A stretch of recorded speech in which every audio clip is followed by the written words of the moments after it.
So, before I tell you what week number 10 is, I want to share a little bit about my story. And then week one, number 10 will make more sense for you. So, our Vertical Solutions Media is just, we turned 13. We had a 13th business anniversary this past June.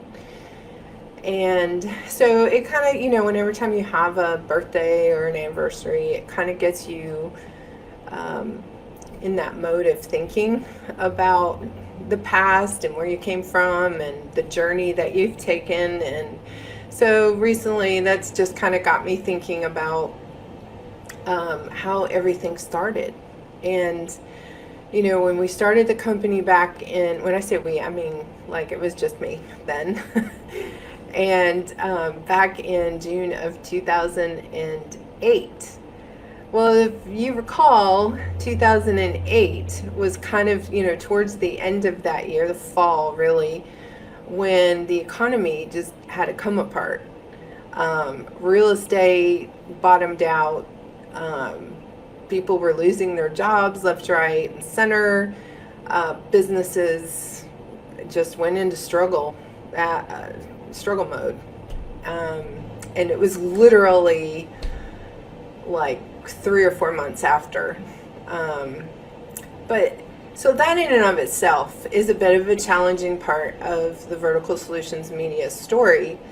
But at the time, I was a single mom with 5 children that I was homeschooling. And I was literally just trying to keep a roof over our head and food on the table.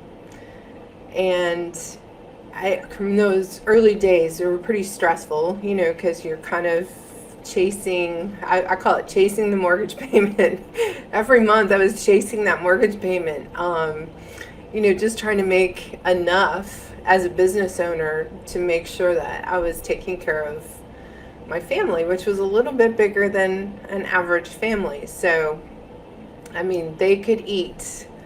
They were all like early teens, and so they could eat. And so when your grocery bill is over $1,000 a month, and you have a mortgage payment and all of those things, and then the economy goes into a tailspin, and real estate and everything that happened that year, it was rough. I mean, it was rough. It was hard, and I was homeschooling and trying to do all the things. A lot of times I was working 18, 20 hours a day just to keep my head above water. Sometimes I was too tired to brush my teeth. And to be honest, I can remember one time, I'm still feeling guilt about it, where I actually asked my kids if it would be okay if they had cereal for dinner, because I was just too tired. But I do remember during that time that things always seemed to work out.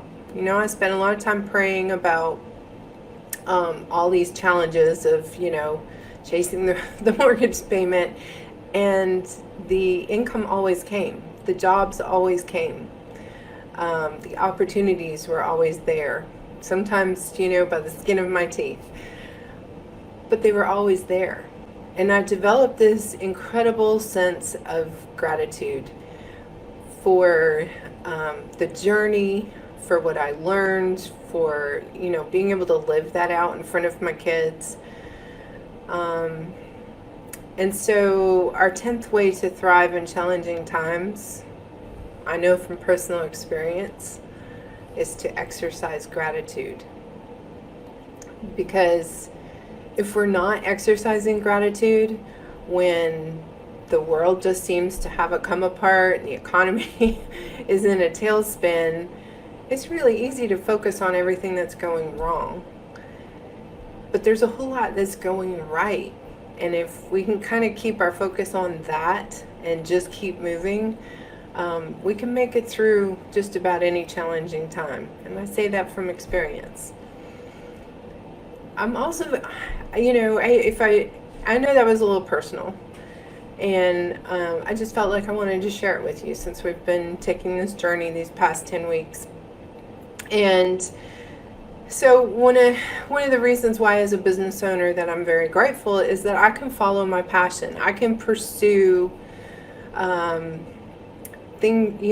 I do something that really gets me out of bed in the morning. I do something I love. I love working with business owners. I love helping them grow their business. Um, and now it's time to thrive. I mean, I'm so, I can't, it keeps me up at night. I'm just so excited about working with them in this more personal setting, and just pouring in to them just does something for me, and I'm so grateful for that, that I get to do that every day. Um, I'm grateful that I'm a business owner because I have creative freedom. There is nothing like just having an idea and exploring that idea and then executing all the things to make that idea come to life and then seeing that idea become successful. I can't even explain it to you. If you've not been in that situation before, I can't even explain it to you. I mean, that is it's an amazing part of being a business owner, is that you have that freedom to just innovate and create and follow it through and birth something into the world that just becomes amazing. I love being a business owner because I can control my destiny. I am the master of my own destiny. Isn't that what we all want? If I put in the work, as Melva Tate would say, shout out Melva, if I'm hashtag put in the work, I get the return, right? If I invest the time and invest the effort, I get the return. And so I love that I'm the master of my own destiny, and I'm so grateful for that. I'm grateful that my schedule is flexible. When my kids were in school and I was homeschooling 5 children and running a business, and I was a single parent, which in and of itself is hard. But so shout out to the single parents out there. I had that flexibility. I could do that for them. I could provide them with what they needed. They needed it. They needed to be home. They needed special one-on-one attention, and I was able to give it to them because I was a business owner, and I will forever be grateful for that. I'm grateful that I get to choose who I work with.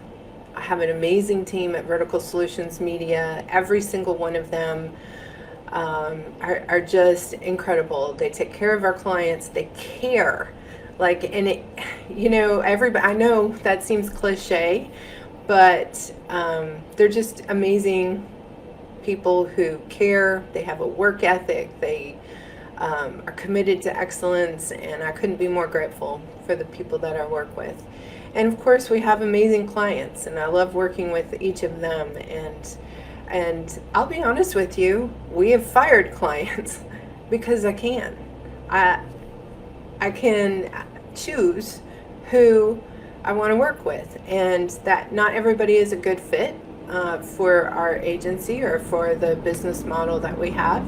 And so, or maybe we don't have a good fit from a personality standpoint. And so, I get to choose who I work with. So I appreciate that. So the last and final thing I want to share with you, and this one's so serious, not really. I couldn't even keep a straight face, y'all. I'm really grateful that I don't have to wear pantyhose, ever. Because I make my own dress code. And of course, have to dress up and stuff for clients or whatever, but I never have to wear pantyhose. So I'm just going to leave it on that note. Thanks for joining me for these 10 weeks. I'm